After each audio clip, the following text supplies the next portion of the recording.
Et si tout ce qu'on croyait savoir sur notre propre esprit, c'était complètement faux. C'est un peu la question de départ du livre de Nick Shatter. L'idée qu'il nous propose, elle est super simple, mais en même temps, elle est radicale. Notre esprit n'aurait aucune profondeur. Il serait plat. On a tous un peu cette impression, non? Ce sentiment que, quelque part au fond de nous, sous la surface de nos pensées de tous les jours, il y a comme un océan, un vrai moi, plein de croyances profondes, de désirs secrets, d'émotions authentiques, qui attend juste qu'on aille le découvrir. Mais et si tout ça, ce n'était qu'une immense illusion? C'est exactement ça la thèse de ce livre. L'idée, c'est que notre esprit n'a aucune profondeur cachée. Il est plat. Et franchement, si c'est vrai, ça change absolument tout. Alors allons-y, plongeons un peu dans cette idée. Imaginez un roman, un de ceux qu'on adore. Le monde qu'il décrit nous paraît super riche, super détaillé, non?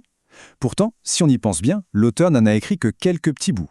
Tout le reste, c'est notre imagination qui comble les vides. Eh bien, ce que l'auteur nous dit, c'est que notre propre monde intérieur, il fonctionne exactement, mais alors exactement de la même façon. Pour illustrer ça, l'auteur prend l'exemple du château de Gormenghast. C'est un lieu de fiction qui a l'air immense, super cohérent. Mais si on s'amusait à dessiner le plan, on se rendrait vite compte que c'est impossible. Les descriptions se contredisent tout le temps. Eh bien, c'est pareil pour nous. Nos croyances, nos valeurs, tout ça nous semble solide comme du roc. Mais en réalité, ce serait tout aussi incomplet et plein de contradictions. Donc voilà, on arrive vraiment au cœur de l'idée. D'un côté, on a le mythe, l'esprit profond, une sorte de coffre-fort qui contiendrait notre vrai moi. Et de l'autre, la réalité que le livre propose, un esprit plat, qui improvise nos pensées et nos émotions, comme ça, à la volée, en s'appuyant sur ce qu'on a déjà vécu.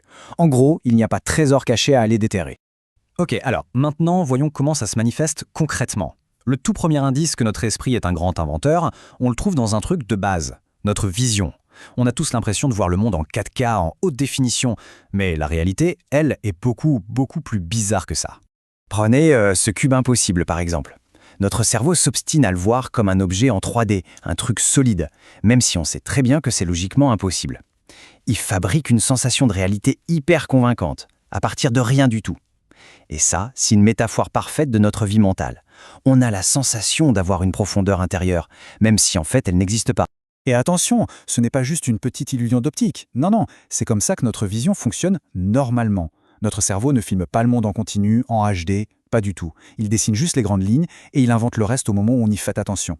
C'est exactement pour ça qu'on peut fixer une scène et louper un truc énorme qui se passe juste sous notre nez. Notre perception, c'est une pure invention, à chaque instant. Alors, si même notre façon de voir le monde est une invention, qu'est-ce qu'on peut dire de quelque chose d'aussi profond que nos émotions?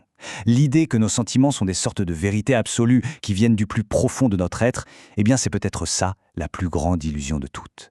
L'idée, elle est complètement à contre-courant de ce qu'on pense d'habitude. En général, on se dit « j'ai peur, donc mon cœur se met à battre vite ». Mais là, la théorie inverse complètement la logique. Ça devient « mon cœur bat vite, donc mon cerveau, pour expliquer ça, il invente l'histoire « j'ai peur ». L'émotion n'est plus la cause de la réaction physique, elle en est juste l'interprétation. C'est une histoire que notre esprit se raconte à lui-même. Et il y a une expérience célèbre qui illustre ça de manière assez spectaculaire. Elle montre comment une simple sensation physique peut être réinterprétée par notre cerveau comme l'une des émotions les plus complexes qui soient, l'amour. Le protocole est juste génial. D'abord, le pont qui fait peur provoque une grosse montée d'adrénaline. Juste après, les participants tombent sur la chercheuse. Et là, leur cerveau doit trouver une explication, une histoire pour justifier que leur cœur bat à 100 à l'heure. Alors, est-ce que c'est la trouille du pont ou est-ce que c'est l'attirance pour cette personne? Et devinez quoi, beaucoup ont choisi la deuxième histoire. Ils n'ont pas découvert une attirance qui était déjà là, non, leur cerveau l'a littéralement inventée sur le moment. Et en fait, cette idée n'est pas si nouvelle que ça. Le psychologue William James, il en parlait déjà il y a plus d'un siècle. Pour lui, le sentiment de peur, ce n'est rien d'autre que la perception consciente de notre corps qui réagit. On tremble, notre cœur s'emballe, notre souffle s'accélère, et c'est ça qu'on appelle la peur. Le problème, c'est que prendre nos pensées pour des vérités absolues, ça peut être carrément dangereux. Prenez l'histoire du philosophe Bertrand Russell. Un jour, il a une pensée qui lui traverse l'esprit « Je n'aime plus ma femme ». Juste comme ça. Et il a pris cette pensée fugace pour une révélation de son vrai moi, une vérité profonde. Résultat, son mariage s'est effondré. Il a simplement confondu une improvisation de son esprit avec une vérité éternelle. Bon, alors, si on met de côté cette idée de profondeur mentale, qu'est-ce qui reste? C'est là qu'on passe à la partie vraiment constructive de la théorie, celle qui voit l'esprit comme un incroyable, un génial, improvisateur. Et la métaphore centrale, la voici. Notre esprit, ce n'est pas une bibliothèque bien rangée où on irait chercher des livres qui contiennent des vérités sur nous-mêmes. Non, c'est un conteur, un artiste de l'improvisation qui, à chaque seconde, invente une histoire cohérente en piochant dans tout ce qu'il a sous la main. Mais alors comment il fait cet improvisateur? En fait, c'est un cycle qui ne s'arrête jamais. Le cerveau chope un bout d'information, hop, il l'interprète.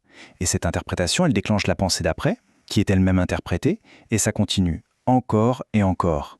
La pensée, ce n'est pas un objet, c'est ce processus constant. Il n'y a rien derrière le rideau, juste ce tourbillon. Et sur quoi il se base pour improviser? Il ne va pas chercher dans un grand livre de règles ou de valeurs profondes. Non, il fait beaucoup plus simple. Il regarde juste en arrière et il se demande « Ok, la dernière fois qu'un truc comme ça est arrivé, qu'est-ce que j'ai pensé ou fait ?» C'est un peu comme suivre des traces de pas dans la neige. Chaque nouvelle pensée suit la trace de celle d'avant. Je sais, au premier abord, cette idée peut sembler un peu décevante. Quoi, pas de vrai moi? Mais l'auteur, lui, soutient que c'est tout le contraire. C'est en fait une vision incroyablement libératrice de ce que l'on est, et c'est là que tout prend son sens. Réfléchissons-y une seconde. S'il n'y a pas de vrai moi qui serait gravé dans le marbre quelque part au fond de nous, eh bien ça veut dire que rien n'est jamais figé. On n'est pas esclave d'une soi-disant nature profonde. On n'est pas condamné à refaire sans cesse les mêmes erreurs. Le changement est en fait toujours possible. L'image qu'il utilise est assez belle. On serait comme une tradition. Une tradition qui est guidée par le passé, bien sûr, mais une tradition qu'on peut réinterpréter et réinventer à chaque instant.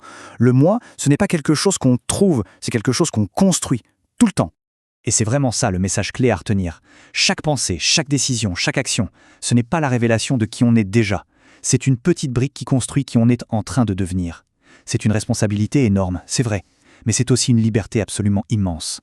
Et tout ça, ça nous laisse avec une question assez vertigineuse. Si notre esprit improvise en permanence, en s'appuyant sur le passé, alors chaque nouvelle pensée est une chance de créer un nouveau précédent, de commencer une nouvelle histoire. La question, au final, c'est qu'est-ce qu'on va bien pouvoir créer maintenant ?